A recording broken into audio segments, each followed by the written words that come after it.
Hey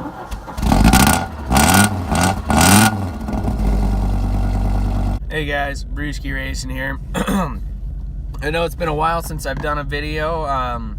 School, is winding down for the year, so it's been kicking my butt, and then with work and everything, I've been super busy, and if it makes you guys feel any better, I really haven't done anything with the cars anyways, so there hasn't been much going on. The Audi's been sitting for the last week because it had a flat, and so I was driving Stella anyways.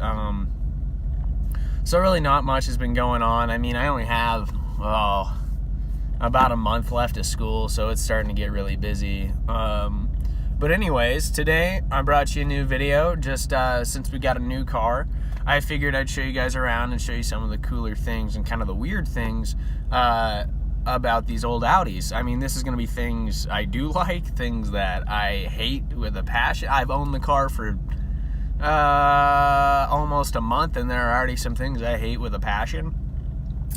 But I'll take you around, I'll show you some of those things, and I'll talk some more about the sooner plans that are going to happen with Audi.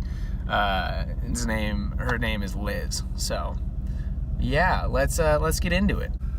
All right, so if you watched my last videos, you'll see that I've already gone over these, but this is something that is definitely one of the coolest things I've ever seen put in a car. These are differential locks. It'll lock the center and rear differential in this car. So how it works is you pull out this to its first little notch, and you get on the gas and then let off the gas, and the vacuum created by that will lock the center diff. And so your center diff is locked. Or if you want to pull it all the way out, you do the same thing, and then it will lock both of them at the same time, and it'll lock your rear differential. Right now the center diff is having issues engaging, but what I'm probably going to do with it is I'm probably just going to get under there, because you can manually engage it, and I'll probably just manually engage it and leave it, because it really doesn't change anything to run it all the time, not like the rear differential one does. So I'll probably engage the center differential and leave it. That way I can at least, when I pull it all the way out, I can have the rear diff, because if you don't have the center diff locked and you have the rear diff locked, then you just end up with power going to the front anyways. So it's good to have both of them locked. But it's a really cool thing. I'm really excited to get that center one locked so I can have the ability to lock the rear one and be able to use it. But this is definitely a really cool feature that is just not found on cars, hasn't been found on cars since these were made. I mean, definitely one of my favorite things about this car. On the outside of this car, there's definitely some things I love, like the alloy wheels. Those are OEM Audi alloy wheels for this car. They're 14 inches. They're nice. They're solid little rally wheels. And they definitely look better than a steel wheel does. Another cool thing about the Audi is, if you can see in there, it has discs on all four corners. Now, that's kind of odd for a car in the 80s, but considering it is a luxury car, it definitely got high-end stuff, high-end for the 80s. And so it's got good brakes on it, it's got cool wheels, it's pretty tight. And even though the 84 is kind of a pain in the ass because of its one-off grille and stuff like that, the headlights are actually easier to replace because they are just a 4x6 headlight and can be replaced with pretty much anything. Unlike the later models that have their own specific headlight settings that are a little bit harder to track down, if I lose a headlight, I can just go buy a new one off Amazon for dirt cheap. But that's pretty much all going on for the outside car, except for, I will mention, I do have hood pins, which are definitely add to the cool factor. The racing stripes are not my addition. They were on the car when I got it. I don't know, I'm torn about them. They're kind of cool, they're also kind of not. But if you look real close, they were hand done, It looks like a white Sharpie or a paint pen, and spray painted on in the middle. I might take them off, I'm not sure yet, but we'll see what happens with that. Probably one of the more unique things about this car is, if you count those spark plug wires, there's 5. That's right, this has an inline 5 engine. Something specific to Audis, at least in the American market. I can't tell you about other markets. but they're cool cars and they don't sound too bad either.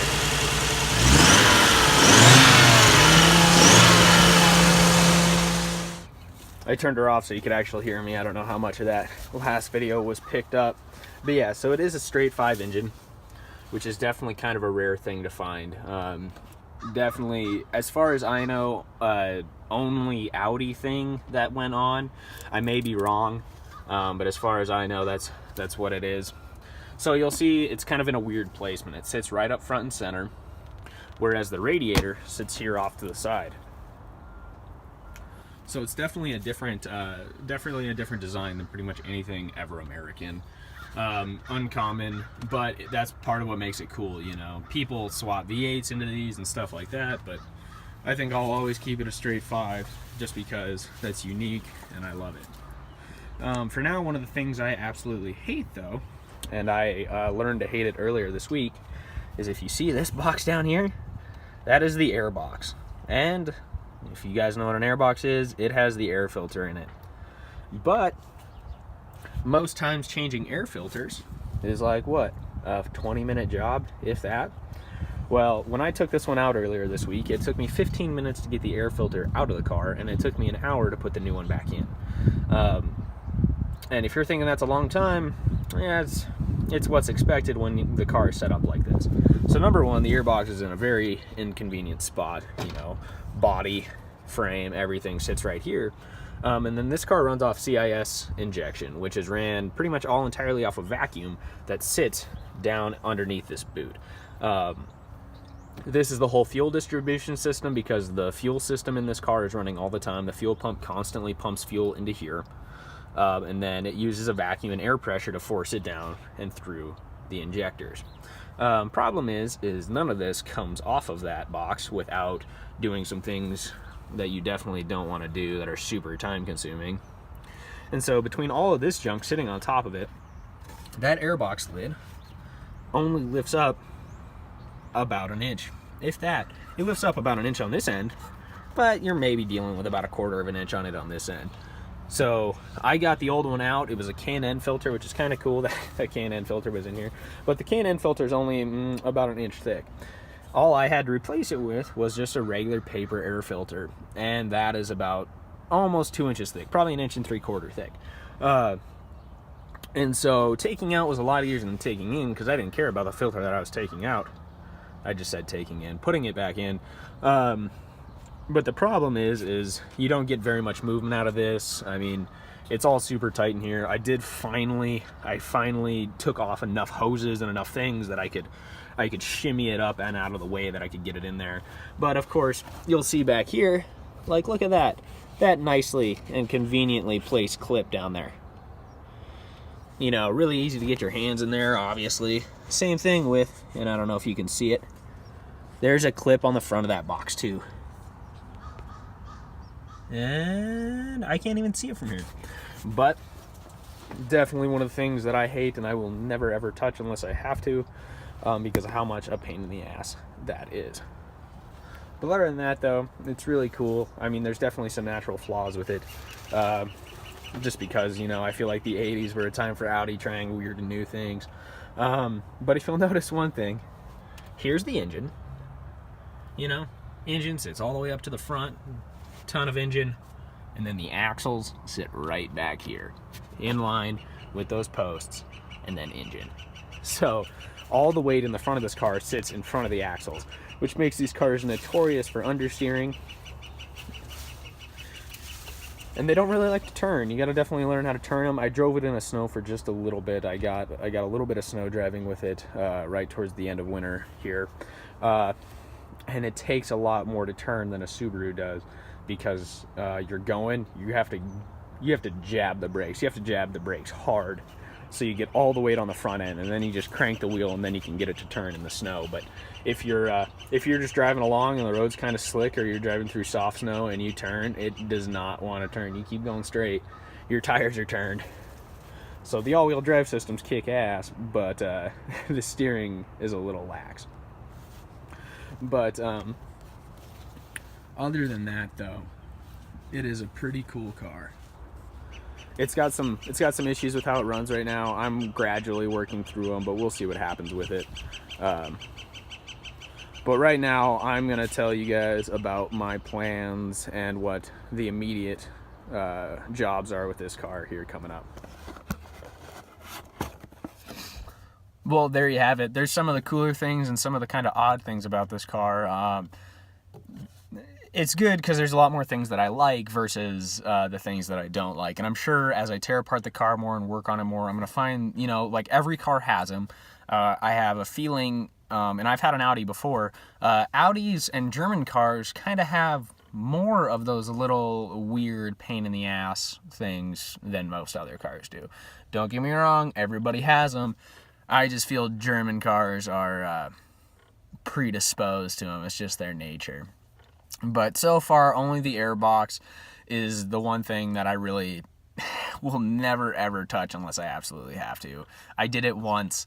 I know I'm gonna have to do it again if I, you know, plan on keeping this car. And with it becoming a rally car and summer coming up, that just means dust. And we race in a ton of dust, and so it's gonna have to be changed sooner than most people change their air filters. But you know, I'm aware of it. I'm gonna have to do it, and I'll do it again at some point.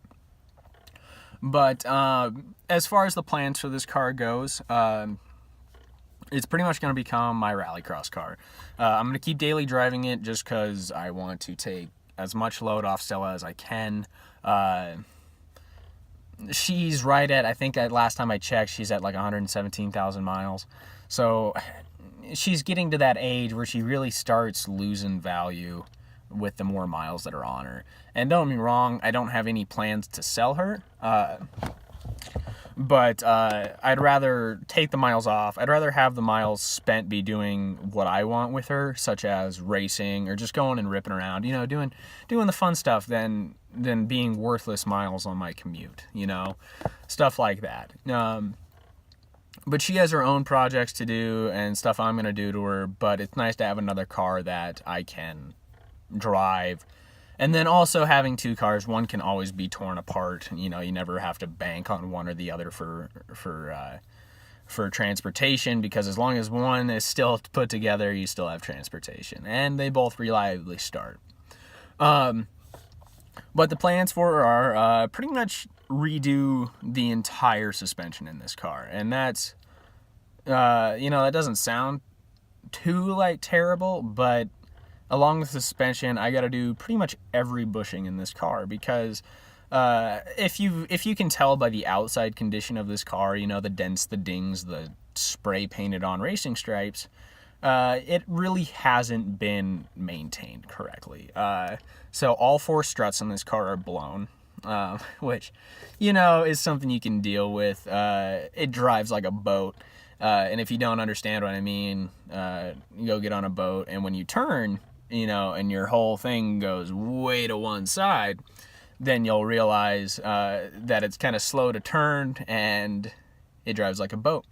But anyways, so all four struts are blown. The springs are original, which, you know, is normal, but you can tell the springs are getting soft from their age.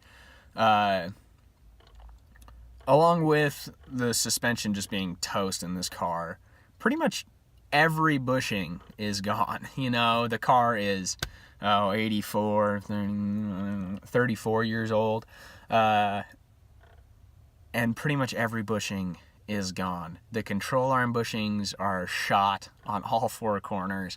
The tie rod ends on all four corners are shot, along with the motor mounts, tranny mounts, and diff mounts, all of which are shot.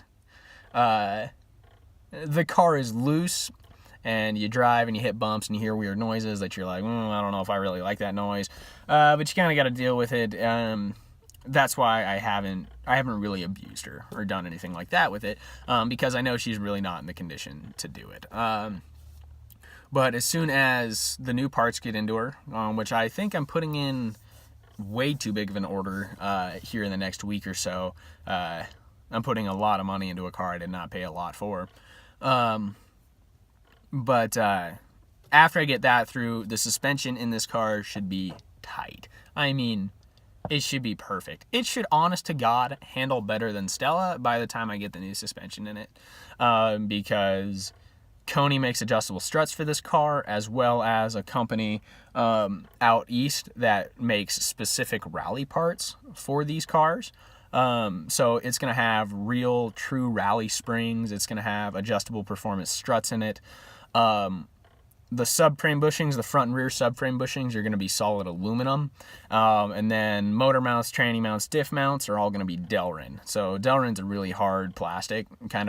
It's got a little flexibility to it, but not much. It's pretty much the step below having a true solid bushing. So by the time all of that's done, the car is going to be tight.